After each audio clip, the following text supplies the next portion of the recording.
बिस्मिल्लाहिर्रहमानिर्रहीम। Welcome to the show. मैं हूं आपका मेज़बान रियाज़ गुल।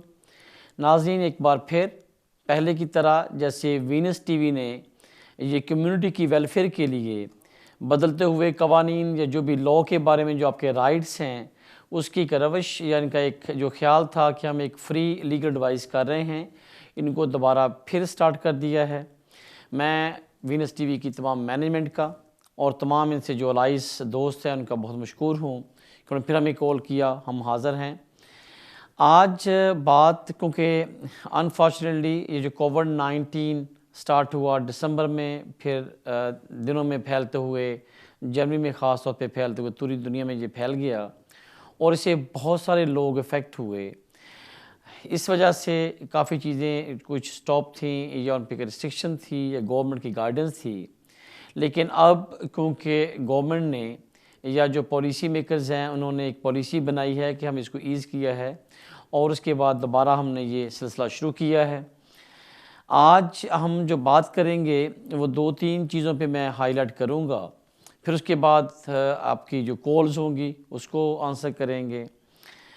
जब ये कोविड-19 स्टार्ट हुआ उसके इफ़ेक्ट हुए ये कि लोग जो यहाँ पे यूके में रहते थे या फॉरेन में रहते हैं, वो दो तरह के जो अनफॉर्चुनेटली हमने जो सीन देख रहे हैं लोग फेस कर रहे हैं। नंबर वन कि बहुत सारी कैजुअल्टी हुई जिसमें हमारे कोई जानने वाले, कोई मिलने वाले या सुना कि उनकी डेथ हो गई है, तो सबसे उनके लिए हमारी दुआएं हैं, अल्लाह उनके लिए दर्जा को बुलंद करे और उनके जो पसमानदान हैं उनको सब्र दे। दूसरी प्रॉब्लम ये आ रही कि जो फाइनेंशियल हार्डशिप आ रही है कि बहुत से लोगों की जॉब के असर मसले बन गए हैं और दो के गवर्नमेंट इस पे पॉलिसी बनाए हुए है कि वाया एज एम्प्लॉयर या सेल्फ एम्प्लॉय या बिजनेसमैन उनकी डिफरेंट स्कीम्स निकाली हैं, जैसे फर्लो स्कीम है, इस तरीके से उन्होंने छूट दी है काफ़ी टैक्सेस के अंदर। लेकिन इसके बावजूद अनफॉर्चुनेटली ये एक फैक्ट है कि काफ़ी सारे लोग फाइनेंशियली प्रॉब्लम में जा रहे हैं। अब आज हम जो बात करेंगे इन दोनों चीज़ों को कंसिडर करते हुए, एक तो आपके प्यारे आपके से जा रहे हैं और दूसरा आपको फाइनेंशियल प्रॉब्लम आ रही है। इसके लिए गवर्नमेंट ने पहले पॉलिसी थी, लेकिन अब एक प्रॉपरली उन्होंने जो 21 अप्रैल से ये ऑनलाइन एप्लीकेशन कर दी है कि जो लोग स्पेशल यहाँ पे लिमिटेड लीव टू रिमेन पे रह रहे हों, लेट्स से उनके पास इंडेफिनिट लीव नहीं है, उनके पास नेशनलिटी नहीं है, लेकिन वो लीगल हैं और यहाँ पे रह रहे हैं और उनके पास अगर बेनिफिट का ऑप्शन उनके पास चॉइस नहीं थी या उनको ऑथोराइज नहीं थे या उनके पास राइट नहीं था कि वो ये यूनिवर्सल क्रेडिट या बेनिफिट क्लेम कर सकें, तो इसके लिए गवर्नमेंट ने एक बहुत अच्छा इनिशिएटिव लिया। उसके लिए 21 अप्रैल को ऑनलाइन एप्लीकेशन स्टार्ट की गई। अब अगर कोई लोग यहाँ पे रह रहे हैं, उनके पास लिमिटेड लीव टू रिमेन है और उनको बेनिफिट अलाउ नहीं है, जिनको हैं उनको तो well good luck for them. अगर लेकिन जिनके पास नहीं है उनके पास राइट है कि वो अपने एप्लीकेशन करें और अपने ऑथराइजेशन लें फ्रॉम द गवर्नमेंट कि उनको बेनिफिट मिल सके। जब उनको परमिशन मिल जाएगी गवर्नमेंट से तो फिर वो लोकल काउंसिल में जाएंगे तो काउंसिल उनको बेनिफिट स्टार्ट कर सकती है एज़ फार वो उनका क्राइटेरिया पूरा कर रहे होंगे। इसी तरीके से जो लोग अब एप्लीकेशंस कर रहे हैं, कोई एक्सटेंशन की एप्लीकेशन कर रहा है सवाए नेशनलिटी की और इंडेफिनिट के, तो उनके extension for leave to remain उनको भी ये राइट है कि अगर उनके हालात ड्यू टू कोविड-19 या किसी भी रीज़न की वजह से वो फाइनेंशियली अब इतने साउंड नहीं रहे, उन पर ये इफ़ेक्ट हुआ है, तो ऑफ कोर्स वो अपनी जो होम ऑफिस की, NHS की, इवन बायोमेट्रिक की फ़ीस जो है उसकी एग्जामेशन जिसको फ़ी वेवर बोलते हैं, फ़ी वेवर की एप्लीकेशन करके वो इसको माफ़ करवा सकते हैं। अब ये दो चीज़ें बड़ी ज़रूरी हैं तमाम लोगों के फ़ायदे के लिए कि अगर आप एक्सटेंशन अप्लाई कर रहे हो, वीज़ा अप्लाई कर रहे हो, तो जो फ़ीस है वो माफ़ करवा सकते हो। लेकिन उसके लिए एक एडवाइस ये है कि प्लीज़ वीज़ा ख़त्म होने से कम अज़ कम 2 से 3 महीने पहले आपको अप्लाई करना पड़ेगा, क्योंकि इसमें जो होम ऑफिस है कम अज़ कम 4 to 8 वीक्स उसमें लग रहे हैं डिसाइड करने के लिए। और उसके बाद वो आपको एक ऑथराइजेशन कोड दे देंगे और वो जो कोड होगा वो 10 डेज़ के लिए वैलिड होगा और जब एप्लीकेशन फिल करेंगे वो कोड लगाएंगे तो ऑटोमेटिक आपको फ़ीस पे करनी नहीं पड़ेगी और आपकी एप्लीकेशन चली जाएगी। अब इससे एक लिंक चीज़ चल रही है कि आज के दिन काफ़ी सारे सेंटर्स बंद हैं, अपॉइंटमेंट नहीं मिल रही, अब तो शुरू हो गई लेकिन पहले नहीं मिल रही थी। तो क्या अगर एप्लीकेशन सबमिट करोगे तो क्या हमें अपॉइंटमेंट मिल जाएगी या हम डॉक्यूमेंट सबमिट कर सकते हैं? ये एक सेकंड इसमें फेज़ आता है। एप्लीकेशन आपकी हो रही हैं लेकिन जो अपॉइंटमेंट बुक हो रही हैं बायोमेट्रिक के लिए वो भी डिले चल रहा है, लेकिन स्टार्ट हो गई हैं। सबसे पहले प्रायोरिटी बेसिस उन पे होगा। जिन लोगों की पहले अपॉइंटमेंट थी और कैंसिल हो गई हैं, सबसे पहले उनको प्रायोरिटी बेस पे रखा जा रहा है। लेकिन एनीवे ये स्टार्ट हो गया, ये एक सेकंड पार्ट होगा। जो दूसरा पार्ट था कि आपका वीज़ा बेशक आपको 1 महीना पहले मिल के आया है या आपको 6 महीने हो गए हैं या आपको 3 साल हो गए हैं, रिगार्डलेस आपके पास कब आपका वीज़ा एक्सटेंड हुआ है, लेकिन अगर आपके पास वीज़ा है और आपको उन्होंने कहा था कि क्योंकि आपका जो लीव है वो अनलिमिटेड लीव टू रिमेन है, out of the immigration rules है, हम आपको पब्लिक फंड अलाउ नहीं करते, जिनके लिखा हुआ है तो उनको मेरे ख्याल में इमीडिएटली चाहिए। अगर वो फाइनेंशियली प्रॉब्लम में हैं तो बिल्कुल वो अप्लाई करें ताकि वो बेनिफिट के राइट अप्लाई कर सके। अब ये 2 चीज़ें हो गई। अब थर्ड ये सवाल चल रहा है कि क्या जितने भी जो British high commissions out of the country हैं, जैसे पाकिस्तान है, इंडिया है या बांग्लादेश हो या अफ़गानिस्तान या यूरोप के या अरब के किसी कंट्री में, क्या वहाँ पे एप्लीकेशन सबमिट हो रही हैं कि नहीं हो रही? फ्रॉम मंडे से उन्होंने कुछ सेंटर खोले हैं, लेकिन अगर इंडिया में 10 सेंटर हैं या पाकिस्तान में 8 हैं तो 8 में से 2 सेंटर काम कर रहे हैं। लिमिटेड उन्होंने उनकी अपॉइंटमेंट बुक हो रही हैं, लेकिन स्टार्ट हो गया है।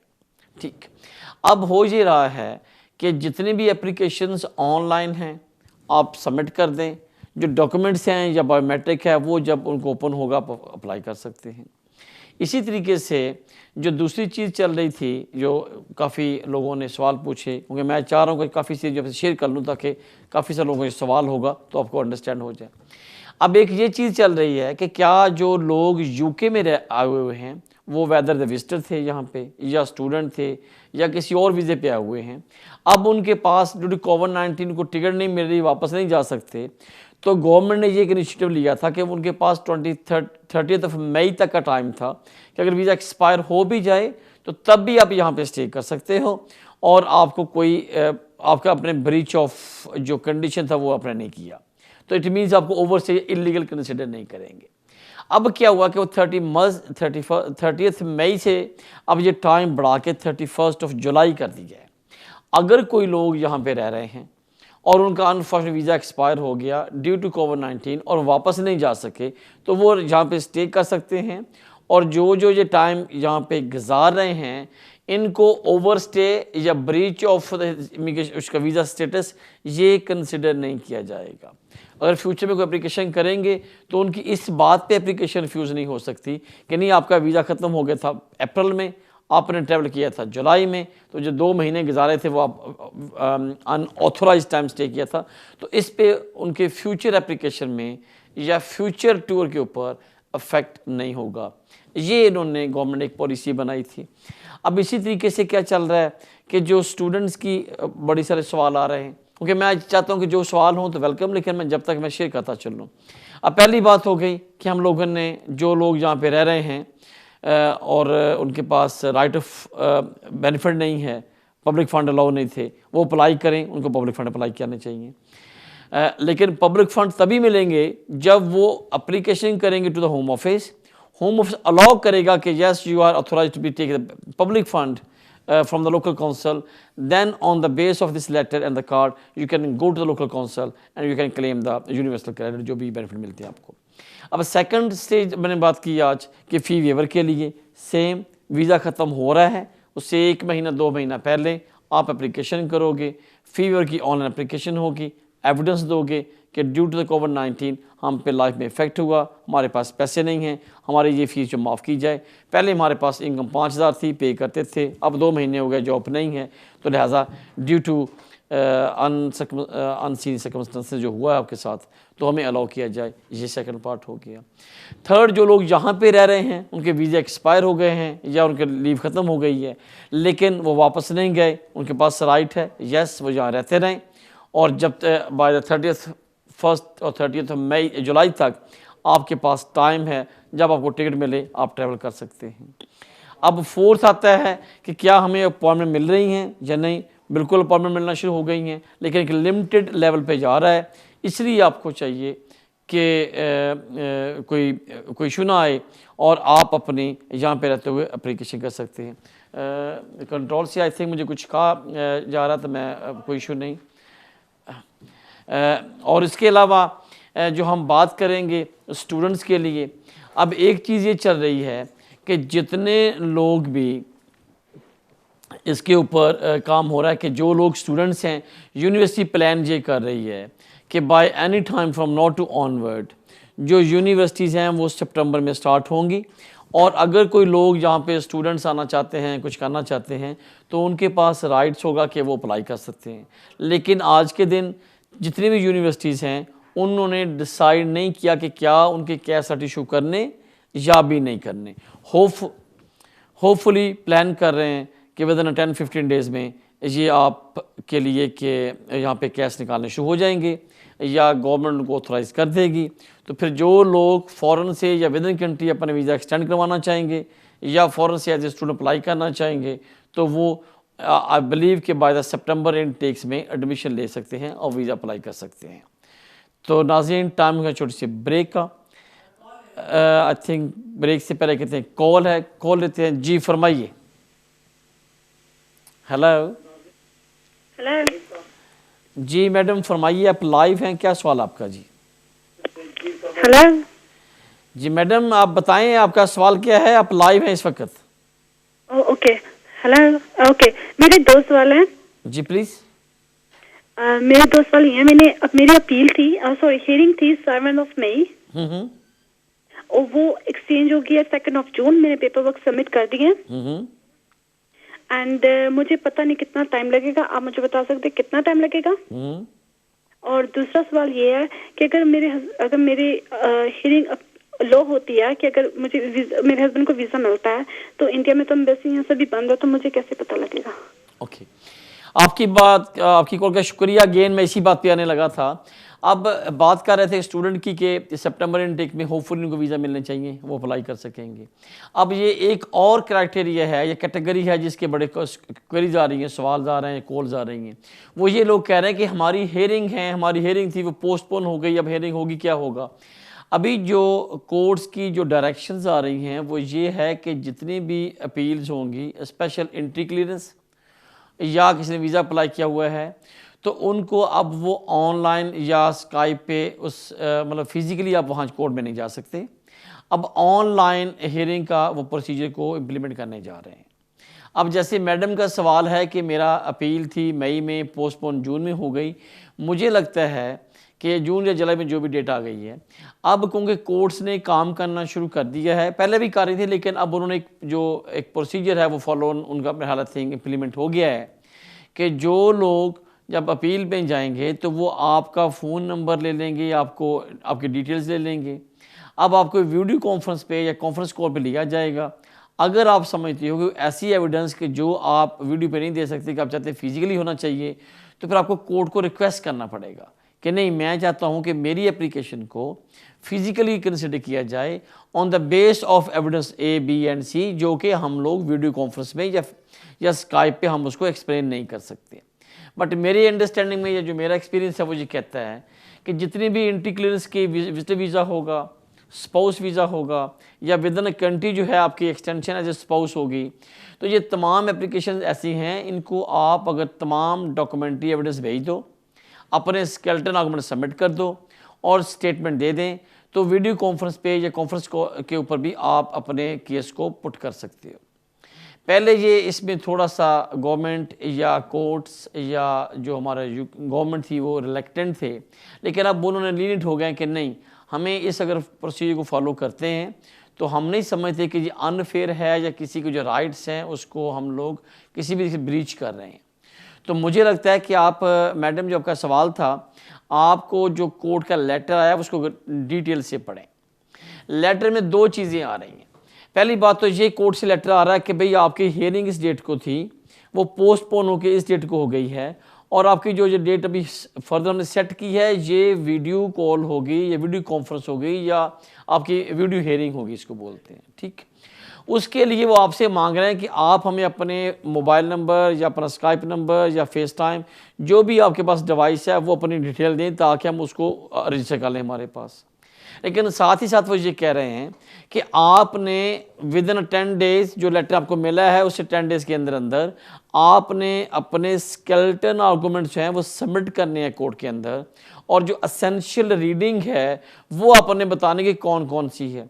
अब कोर्ट ये नहीं चाहती कि हमने वीडियो पे कॉन्फ्रेंस पे आपकी केस को हेयर किया जाए और आपके पास 500 पेज का बलंदा हो, नहीं।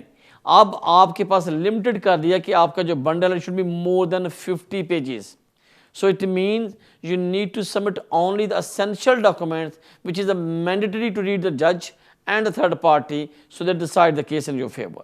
तो इसलिए ये दो चीज़ें बड़ी इंपॉर्टेंट हैं।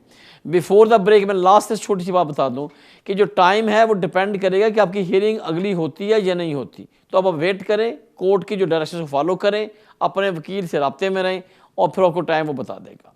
आपकी कॉल का शुक्रिया। टाइम हुआ ब्रेक का, स्टे विद अस, मिलते हैं वक्फे के बाद।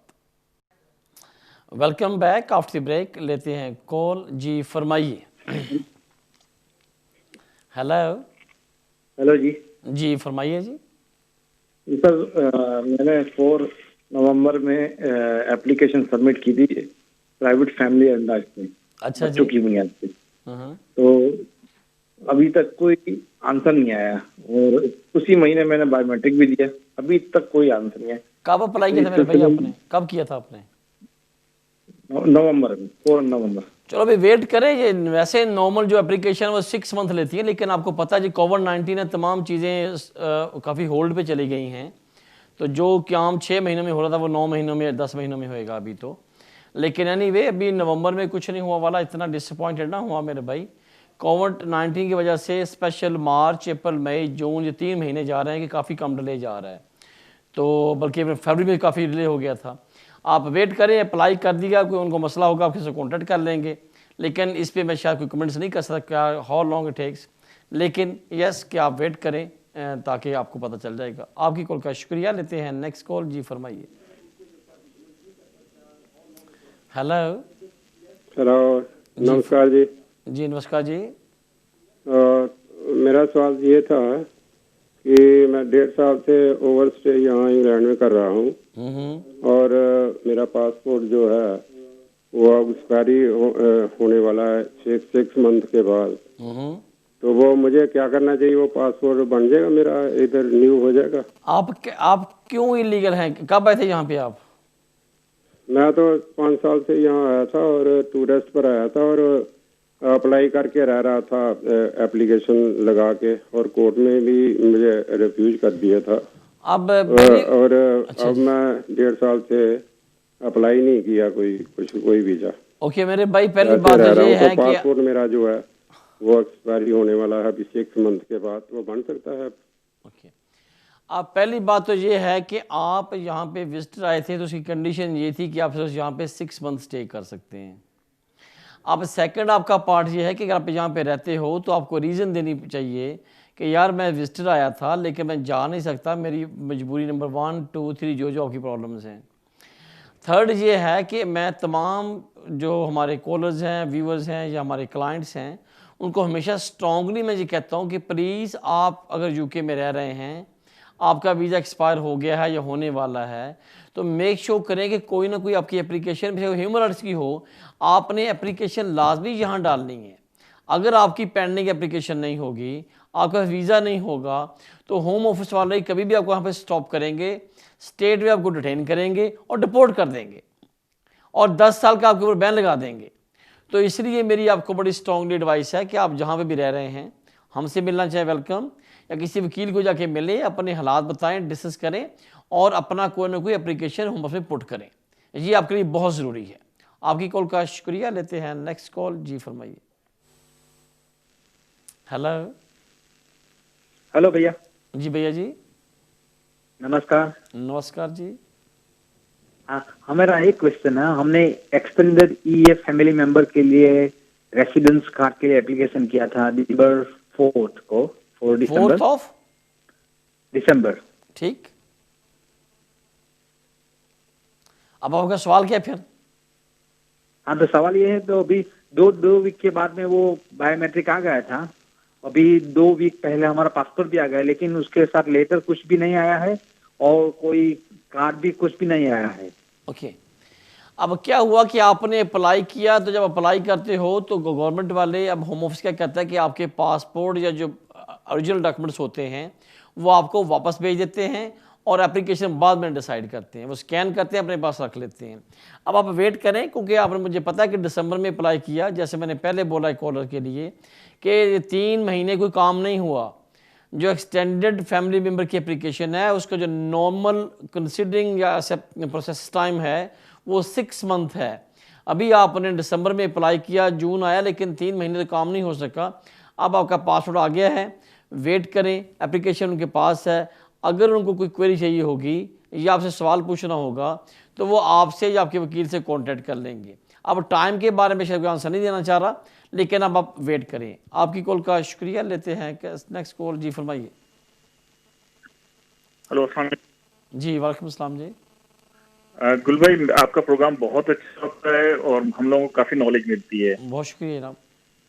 अच्छा गुल भाई, मुझे एक सवाल करना था। मैं इंडेफिनेट लीव टू रिमेन के लिए नेक्स्ट मंथ मुझे अप्लाई करना है, और मुझे बस ये बताएं कि मैंने लास्ट 5 इयर्स में ट्रैवलिंग करी है मैंने, लेकिन जो मेरी एनुअल लीव थी मैंने उसके अंदर ही मैंने छुट्टियां लेकर मैं गया था। मैंने कोई एक्स्ट्रा नहीं ली, ना मैं कोई वर्क रिलेटेड मैं कोई हॉलीडेज मैंने ली थी आउटसाइड ऑफ यूके। तो प्लीज मुझे बताएं कि मुझे एक एम्प्लॉयर से कौन से लेटर लेने होंगे, मुझे एक्स्ट्रा कोई लेटर लेना होगा हॉलीडेज के हिसाब से या कुछ?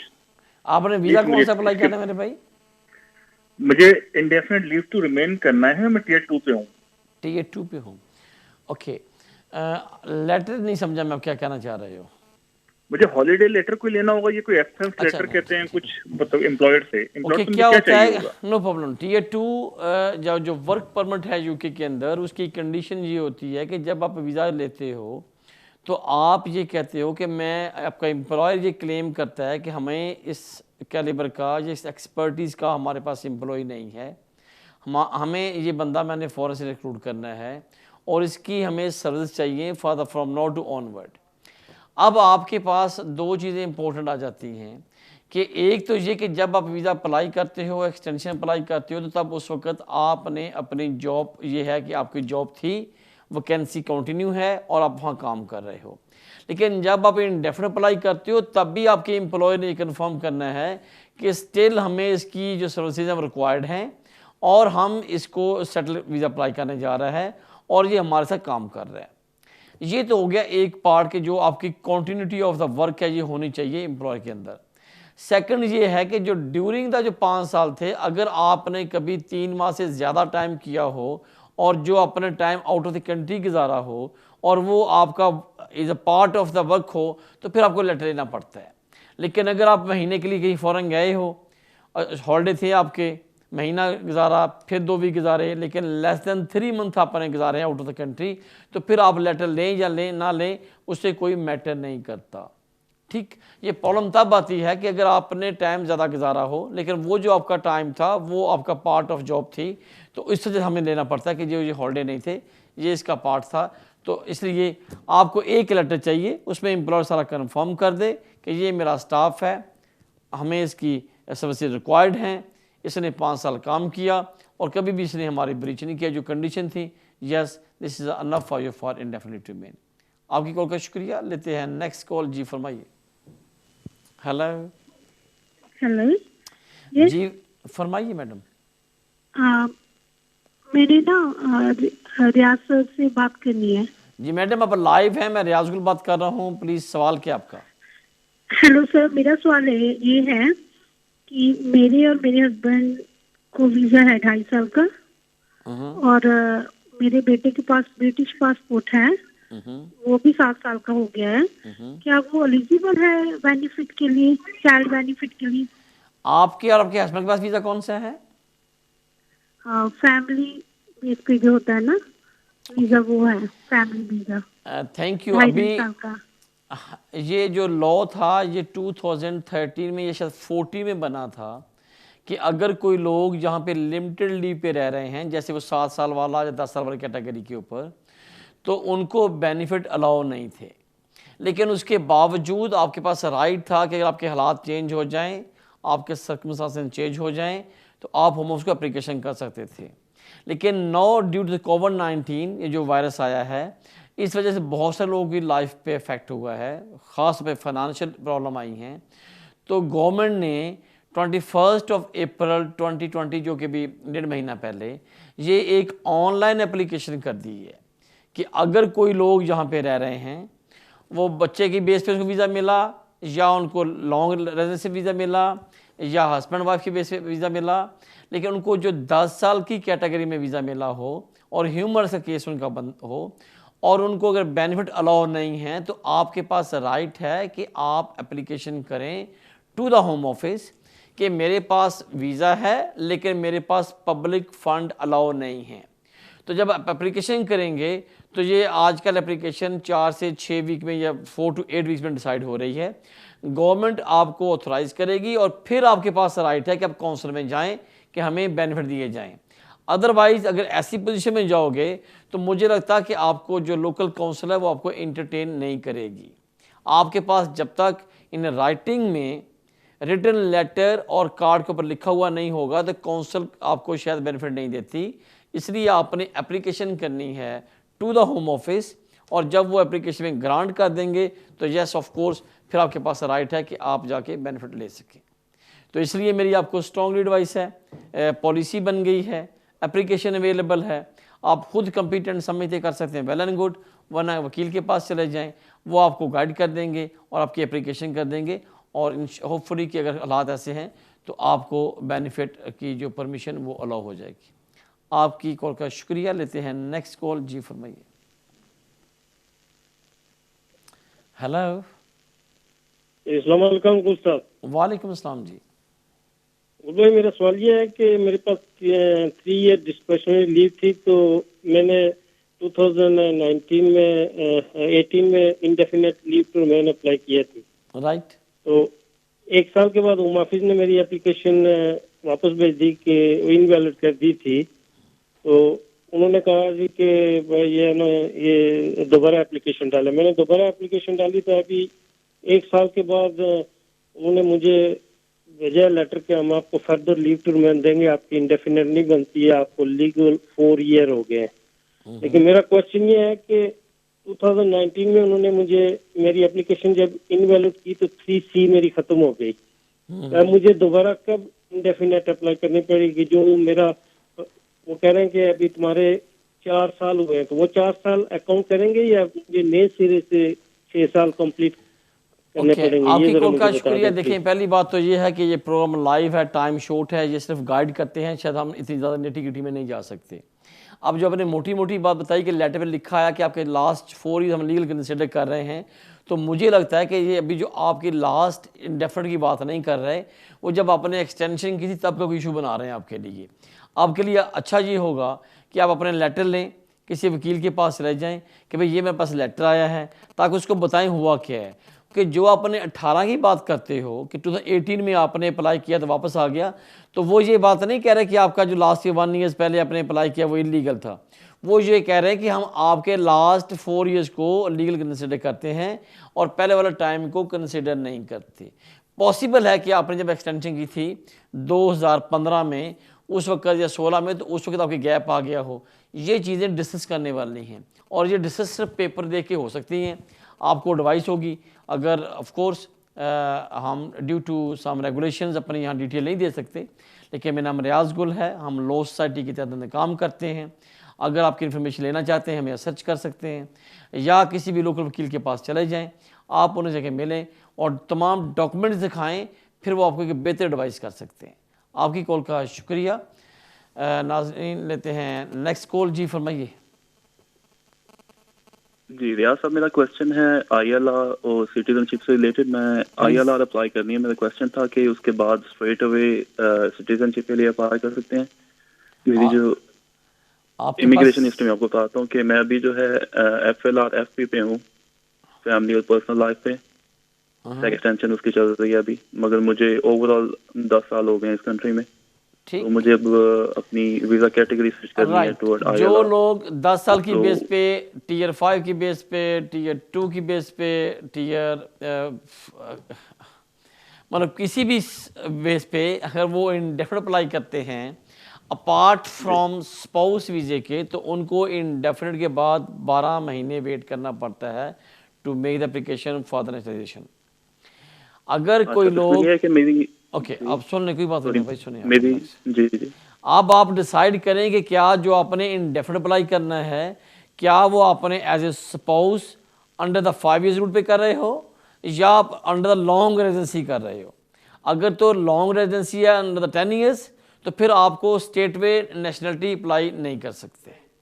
लेकिन अगर आप कर रहे थे कि आपकी शादी हुई है लेकिन आपको वीज़ा जो मिला था लास्ट, आपकी जो करंट लीव है वो आपको 2.5 साल वाली है और 5 साल की कैटेगरी पे जाके अप्लाई करते हो, तो फिर आपके पास राइट है कि यस इमीडिएटली कर लें। लेकिन आपने जो मुझे बोला है, I think you are going be are different on the base of 10 years, तो आपको फिर 12 महीने वेट करना पड़ेगा। आपकी कॉल का शुक्रिया। नाज़रीन, टाइम हुआ ब्रेक का, स्टे विद अस, मिलते हैं वक्फे के बाद। Welcome back after the break. लेते हैं कॉल। जी फरमाइए। हेलो। जी फरमाइए। हाँ जी, मेरा नाम प्रीतम है। हम यूके यूरोप से इमिग्रेट हुए थे। तो मेरी वाइफ और उसके पेरेंट्स का EU डिपेंडेंट यहाँ का 5 साल का वो कार्ड है, ID कार्ड। तो मेरा क्वेश्चन ये था कि इस कोई हम बेनिफिट, वो यूनिवर्सल क्रेडिट या जॉब सीकर अलाउंस, इसके ऊपर अप्लाई कर सकते हैं? कोई आगे जाके वो ब्रिटिश नेशनलिटी लेने में दिक्कत नहीं हो सकती इसके लिए? और आपके पास यूरोपियन वीज़ा है? हाँ, मेरा यूरोपियन फ्रांस पासपोर्ट है और वाइफ और उसके पेरेंट के पास EU डिपेंडेंट फैमिली परमिट का 5 साल का ID कार्ड है। ठीक। अभी मैंने आज रिक्वेस्ट की है कि गवर्नमेंट ने पहले तो एक अंडरस्टूड थी बात कि हाँ जी पॉलिसी बनाई थी इन 2014 में। अब बाकायदा 21 अप्रैल 2020 को ऑनलाइन एप्लीकेशन हो गई है। अगर कोई लोग यहाँ पे इंडेफिनिट ना हो, उनके पास नेशनलिटी ना हो या उनके पास वीज़ा है लेकिन उनको पब्लिक फ़ंड अलाउ नहीं है, तो वो एप्लीकेशन करेंगे होम ऑफिस को। ऑनलाइन एप्लीकेशन है, आपको एविडेंस देना होगा कि आपके हालात चेंज हो गए, आपके पास फाइनेंशियल पोजीशन आपकी वीक हो गई है और आपको बेनिफिट अलाउ किए जाएं ताकि आप काउंसिल में जाके बेनिफिट ले सको। अगर काउंसिल से बात कर लें, अगर आपको वो दे रही है तो वेल एंड गुड, अगर नहीं तो आइडियली बाय लॉ अप्लाई करें और ऑथराइजेशन लेके फिर काउंसिल के पास जाएं, फिर आपको कोई प्रॉब्लम नहीं होगा। जब होम ऑफिस आपको अलाउ कर देगा कि आप अपने बेनिफिट ले सकते हो, तो फिर जो भी अपनी फ्यूचर एप्लीकेशन आप डालोगे उस पर कोई नेगेटिव इम्पैक्ट नहीं आएगा। इसका मतलब ये हुआ कि गवर्नमेंट ने खुद ही आपको कहा कि यस आपके पास राइट है, हालात आपके अच्छे ना हो फाइनेंशियली तो आप बेनिफिट ले सकते हो। तो फिर जब फ्यूचर में कोई एप्लीकेशन करोगे इंडेफिनिट की या नेशनलिटी की, तो उसमें लिख देना यस कि हम जहाँ पे बेनिफिट क्लेम कर रहे हैं, तो वो आपको एप्लीकेशन को रिफ्यूज़ नहीं करेंगे। इसलिए मेरी आपको एडवाइस है कि आप अपनी एप्लीकेशन करें ताकि गवर्नमेंट आपको अलाउ कर दे और उसके बाद जाके अपने बेनिफिट क्लेम कर लेना। आपकी कॉल का शुक्रिया। लेते हैं नेक्स्ट कॉल। जी फरमाइए। हेलो। Hi, जी फरमाइए yes. Sir. Hi, good evening. Hi, good evening sir, you are live, what's your question? Hi, good evening, sir. Am I speaking to Mr. Riyad, sir? Yes, my friend, you are live. I'm speaking Riaz Gul. How may I help you, sir? Hi, thank you so much. I have a question regarding my visa. Basically, I'm married and with a British woman, and we've been married for 5 years. But at the moment, we are not living together. And I have a 3-year-old daughter. And I'm not a British. My next extension is in next year, in 2021 March. So, what is my chance to stay here in terms of like? You, Because I don't think. Okay, let me ask the question, my friend. You said you live in the UK, and you have did you married with a British national or you have a relationship with a British national?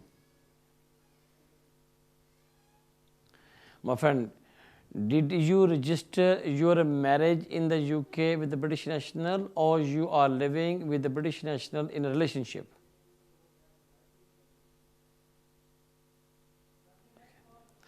I think the gentleman call is dropped.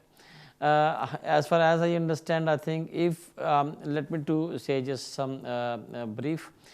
If anybody live in the UK and register marriage with a British national and he apply the visa, grant a visa, it means he got a visa as a spouse. Then it means, unfortunately, if they are separated, he can apply extension within a country on the base of the child, because the child is British national. And as far as whether he have a child contact order or if the child is with him, so either way, if he have a child custody, child contact, or is it in a consistent relationship, then of course he can apply. But if on the other hand, unfortunately, if they are just on a relationship, then he need to be add some more documents depend upon your circumstances, because always the Home Office is more than happy to consider your application on the compassionate grounds, because the government does not want to be isolated relationship between you and the British child, because you are the biological father of the child.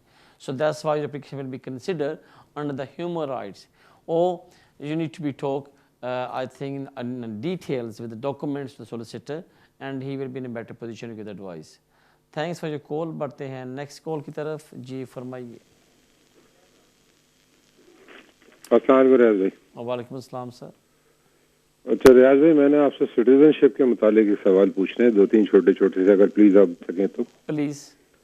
अच्छा, एक तो मैंने ये पूछना है कि जो आपकी डेट ऑफ एप्लीकेशन जो होती है, जो आप प्रोसेस, जैसे मैंने अपना टाइम कैलकुलेट करना है पूरे 1 साल का ना, तो जो मेरा टाइम होगा वो डेट ऑफ एप्लीकेशन तक मुझे काउंट करना है, या फ्रॉम द डेट ऑफ, या वो जो बायोमेट्रिक की जो डेट होती है उससे, क्योंकि 1 साल हमें बैकवर्ड जाना है ना, तो वो मैंने चेक करना था। एक सवाल तो मेरा ये था। दूसरा सवाल मेरा ये कि जो 28 डेज का जो रूल है वो सिटीजनशिप पे अप्लाई होता है या नहीं, हम 28 दिन पहले कर सकते हैं या नहीं कर सकते। ठीक। तीसरा मेरा छोटा सा सवाल ये कि जो हमने ट्रैवल किया है अभी काफी दिन ना, तो हमारे जो ट्रैवल डेज होते हैं वो इसमें मतलब यूके के अंदर काउंट होते हैं या वो फिर आउटसाइड यूके काउंट होते हैं।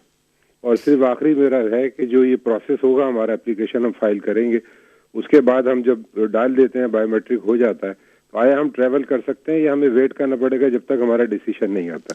अगर प्लीज इन सवालों के जवाब दे दें। एक बार बता दें कि आपको इंडेफिनिट किस बेस पे मिला है? जी ये वो IRTA उस पे मिला है, टियर 1 पे। टियर 1 पे, थैंक यू।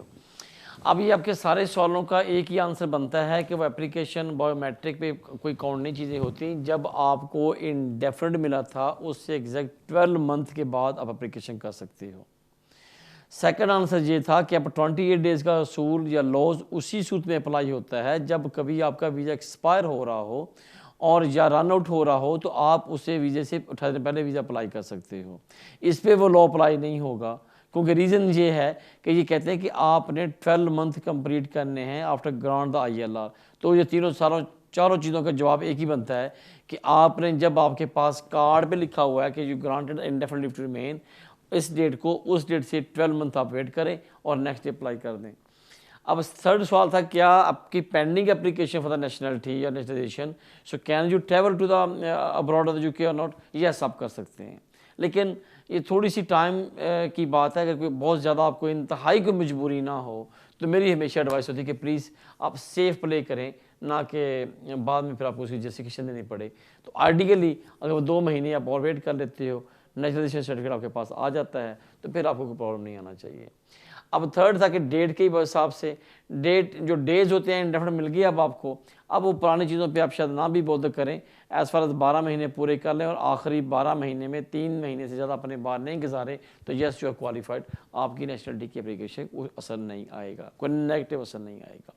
लेकिन अब आपको ये हैं चीज़ें जो प्रैक्टिकली करो। अब बुक ये कहती है, जो बाय बुक लॉ क्या कहता है, वो ये कहता है कि अगर आप एप्लीकेशन डाल दें नेशनलाइजेशन की और आपके पास राइट है, अगर ट्रैवल करना चाहें आप कर सकते हैं। उसमें नुकसान क्या होगा कि आप कहीं गए हैं, कोई क्वेरी मांगी जा रही है, वहाँ पे नहीं है, मिस हो गई, नुकसान हो गया, फिर वो आपका ब्रेक क्लास आ जाएगी, भी ये हुआ था, आपने अप्लाई नहीं किया। मैं नहीं चाहता कि आपने जो इतना टाइम गुजार लिया 5-6 साल पर, जो अच्छे इतना टफ टाइम गुजार लिया है, तो वहाँ पे अगर 2 महीने और अच्छे गुजार लेंगे तो वो शायद आपके लिए ज़्यादा बेहतर हो सकता है। आपकी कॉल का शुक्रिया, लेते हैं नेक्स्ट कॉल। जी फरमाइए। हेलो। हेलो। जी फरमाइए। हाँ जी, good evening sir. Good evening sir.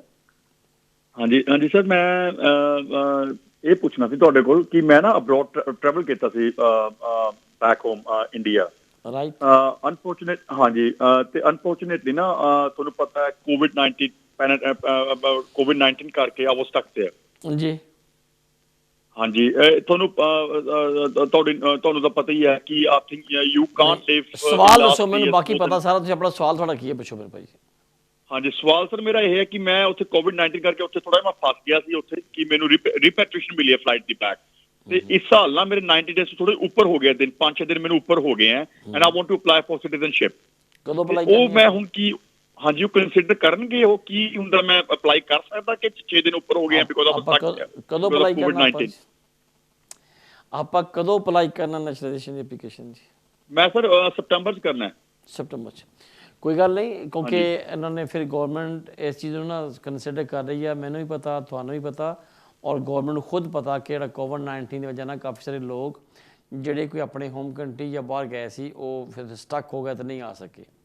ਲਿਹਾਜ਼ਾ ਅਗਰ ਤੁਸੀਂ ਵਾਕਈ ਹੀ ਇਸ ਦਿਨਾਂ 'ਚ ਜਿਹੜੇ ਕਿ ਮੰਥ ਆਫ ਮਾਰਚ, ਅਪ੍ਰੈਲ, ਮਈ ਜਾਂ ਜੂਨ 'ਚ ਤੁਸੀਂ ਇਹਨਾਂ ਮਹੀਨਿਆਂ 'ਚ ਬਾਹਰ ਰਹੇ ਹੋ ਜ਼ਿਆਦਾ ਦੇਰ, ਤੇ ਉਹ ਉਹਨੂੰ ਕੰਸੀਡਰ ਕਰ ਲੈਣਗੇ। ਅਗਰ 6 ਦਿਨ ਜ਼ਿਆਦਾ ਹੋਏ ਆ ਆਪਣੇ ਨਾਲ ਐਕਸਪਲੇਨ ਕਰ ਦੇਣਾ ਤੇ ਤੁਹਾਡੀ ਐਪਲੀਕੇਸ਼ਨ ਕੋਈ ਅਸਰ ਨਹੀਂ ਪਏਗਾ, ਕਿਉਂਕਿ ਇਹ ਗੌਰਮੈਂਟ ਦੀ ਪੋਲਿਸੀ ਆ ਕਿ ਜਿਹੜੇ ਲੋਕ ਇਸ ਅਨਫੋਰਚੂਨੇਟਲੀ ਸਰਕਮਸਟੈਂਸ ਦੇ ਵਿੱਚ ਸਟਕ ਹੋ ਗਏ ਸੀਗੇ ਉੱਥੇ ਜਿਹੜੇ ਹਾਰਸ਼ ਐਂਡ ਜਾਂ ਜਿਹੜੇ ਸਟਿਕ ਰੂਲਸ ਆ ਉਹ ਅਪਲਾਈ ਨਹੀਂ ਹੋਣਗੇ। ਐਨੀਵੇ ਤੁਸੀਂ ਐਪਲੀਕੇਸ਼ਨ ਕਰਨਾ, ਤੁਹਾਡੇ ਤੇ ਅਸਰ ਨਹੀਂ ਪਊਗਾ। ਤੁਹਾਡੀ ਕਾਲ ਦਾ ਸ਼ੁਕਰੀਆ, लेते हैं नेक्स्ट कॉल। जी फरमाइए। हेलो। हेलो। जी फरमाइए। हाँ जी, आप लाइव हैं मेरे भाई, सवाल पूछें कि आपका, आप लाइव हैं इस वक्त? हेलो जी, अस्सलाम वालेकुम जी। वालेकुम सलाम। टीवी बंद कर दें, फोन पे बात करें, आप लाइव हैं, बोले सवाल क्या आपका जी? हाँ जी, एक्चुअली ना मैं 2017 में बेल्जियम से इधर आया हूँ। 7 ठीक। इधर रहता हूँ, काम भी करता हूँ, और मेरे फादर जो है बेल्जियम में रहते हैं, तो उनको लुक आफ्टर करने वाला कोई ऐसा बंदा उधर है नहीं, तो उनको हम इधर मंगवाना चाहते हैं, क्योंकि अभी तो 2000 उसमें यूरोप से निकल जाएगा, तो हम उसको यहाँ ला के रख सकते हैं अपने साथ। आपके पास नेशनलिटी कौन सी है? मेरे पास बेल्जियम पासपोर्ट है, उनके पास भी बेल्जियम पासपोर्ट है। कौन है वहाँ पे? मेरे फादर हैं, मेरे फादर और मेरे मदर उधर रहते हैं। हाँ बिल्कुल, क्यों नहीं कर सकते, ये तो लॉ है कि अगर आप यूरोपियन नेशनल हैं, यूके में रह रहे हैं और आपके पास फाइनेंशियली और अच्छी आपके वेल ऑफ हैं, आप उनको सपोर्ट कर सकते हो, आपके पास सफिशिएंट अकोमोडेशन है, आप उसको अकोमोडेट कर सकते हो, तो बिल्कुल आपके वो इमीडिएट फैमिली में आते हैं, फैमिली का वीज़ा अप्लाई करें, वो आपके पास यहाँ रह सकते हैं, और वो 5 साल पूरे करते हुए उनको फिर यहाँ पे इंडेफिनिट भी मिल जाएगा, नेशनलिटी भी मिल जाएगी, और ड्यूरिंग द स्टे क्यों जो राइट्स होते हैं उनको राइट्स भी मिलेंगे। तो ये आपके पास राइट है भाई, आप अप्लाई करें, क्यों नहीं करते, बिल्कुल करें। आपकी कॉल का शुक्रिया, लेते हैं नेक्स्ट कॉल। जी फरमाइए। जी फरमाइए। हेलो। हेलो। जी फरमाइए। जी अस्सलाम वालेकुम जी। जी वालेकुम अस्सलाम मेरे भाई। जी मैंने ये पता करना था कि जी मैंने भी आपकी बात सुनी है कि जो नया लॉ आया है जिनको अलाउ नहीं था फंडिंग का, मेरी वाइफ जो है वो अप्रैल में लास्ट ईयर आई थी स्पाउस वीजे पे। हमारा एक बेटा है, उसको भी नेशनल पासपोर्ट मिला, ब्रिटिश पासपोर्ट पे आया वो, और मैं भी ब्रिटिश हूँ, पासपोर्ट पे हूँ, लेकिन मेरी वाइफ को जो है वो उन्होंने स्पाउस वीजा दिया 2.5 साल का, और कंडीशनल दिया है कि फंडिंग में उनको फंडिंग की नहीं है उनको एक्सेस। ठीक, सवाल क्या आपका? मैं जो हूँ डिसेबिलिटी अलाउंसेस पे हूँ, यूनिवर्सल क्रेडिट और पीपीआई पे, तो अभी आप जो बता रहे हैं तो क्या ये जो है इसमें मेरी वाइफ को भी अलाउ होगा कि अप्लाई कर सकती हैं? बिल्कुल मेरे भाई, थैंक यू। जो मैंने आज प्रोग्राम के स्टार्ट में कहा वही फिर दोबारा भी रिपीट कर देता हूँ बस क्विकली। अब ये है कि ये पहले पॉलिसी थी 2014-13 में बनाई थी जब ये जुलाई 2012 में लॉ चेंज हुए थे तो तब ये कहा गया था कि काफ़ी सारे लोगों को बेनिफिट वीज़ा मिलता था लेकिन उनको बेनिफिट अलाउ नहीं होते थे। फिर इसको रिव्यू किया गया, 1340 में ये पॉलिसी बनाई गई कि नहीं, जिन लोगों को हम बेनिफिट नहीं दे रहे लेकिन अगर उनके वीज़ा मिलने के बाद सर्कमस्टेंसेस चेंज हो जाएं तो वो अप्लाई कर सकते हैं। लेकिन बहुत हार्डली वन ऑफ द या ओनली 5% थे लोग अप्लाई करते थे बाद में बेनिफिट के लिए। लेकिन अब क्योंकि कोविड-19 की वजह से जो दिसंबर में स्टार्ट हुआ लेकिन इसके असरात बहुत ज़्यादा जल्दी से फैले और बहुत सारे लोगों को फाइनेंशियल डिफ़िकल्टीज़ आई हैं, उस वजह से गवर्नमेंट ने एकदम रिव्यू किया और उसको बड़ा अच्छा जो डिसीजन है गवर्नमेंट का, हमें इसको अप्रिशिएट करते हैं। गवर्नमेंट ने ये पॉलिसी बनाई है और ये एक ऑनलाइन पॉलिसी थी लेकिन उसको फास्ट रूट में डालने के लिए ऑनलाइन एप्लीकेशन कर दी है। ठीक, वो एप्लीकेशन 21 अप्रैल से स्टार्ट हुई है। उसका मतलब ये है कि जो लोग यहाँ पे लिमिटेड लीव टू रिमेन पे रहते हैं, जिनके पास नेशनलिटी या इंडेफिनिट नहीं है लेकिन उनको वीज़ा उनके पास है लेकिन उनको बेनिफिट अलाउ नहीं थे, उनको चाहिए कि वो एप्लीकेशन करें, होम ऑफिस से रिक्वेस्ट करें कि हमारे हालात चेंज हो गए, फाइनेंशियली हम डिफ़िकल्टी फेस कर रहे हैं और हमें बेनिफिट अलाउ किए जाएं। अब जब यूके या होम ऑफिस को एप्लीकेशन करोगे, एप्लीकेशन तो ऑफ कोर्स ये ऑनलाइन है लेकिन इसकी डॉक्यूमेंट एविडेंस देनी पड़ती है आपको, साथ आपको रीज़न देनी पड़ती हैं और जब ये नॉर्मली 4 to 8 वीक्स में डिसाइड हो रही है और काफ़ी सारी ये मतलब नियरली 90+% ये है कि ये सारी एप्लीकेशन अगर आपके हालात वाकई ऐसे हो गए हैं तो ये अप्रूव हो रही हैं और जब आपके पास लेटर आ जाएगा और आपको ऑथराइजेशन मिल जाएगी होम ऑफिस की तरफ से तो फिर काउंसिल में जाएंगे तो आपको बेनिफिट अलाउ हो जाएंगे। तो ये तमाम लोग जो यहाँ पे लिमिटेड लीव 10 साल वाली हो, चाइल्ड 7 ईयर्स चाइल्ड की बेस पे हो या पार्टनर की बेस पे, तो किसी भी सूरत में अगर आपके पास वीज़ा है तो अप्लाई कर सकते हैं। लेकिन एक बंदे को नुकसान होगा, जो लोग 5 साल वाली कैटेगरी पे हैं स्पाउस वीज़े पे, अगर वो बेनिफिट लेंगे तो फिर उसकी कैटेगरी वो 5 साल से 10 साल पे ले जाएंगे। ये एक नेगेटिव इम्पैक्ट पड़ सकता है स्पाउस वीज़े वालों को सिर्फ। तो इसलिए मेक श्योर करें अगर 5 साल वाले पे हैं और आप बर्दाश्त कर सकते हैं फाइनेंशियली तो फिर आपको ना करें, लेकिन अगर 10 साल की कैटेगरी में हो तो ऑफ कोर्स आप अप्लाई कर लें। आपकी कॉल का शुक्रिया। मेरा और आपका साथ जहाँ तक मुझे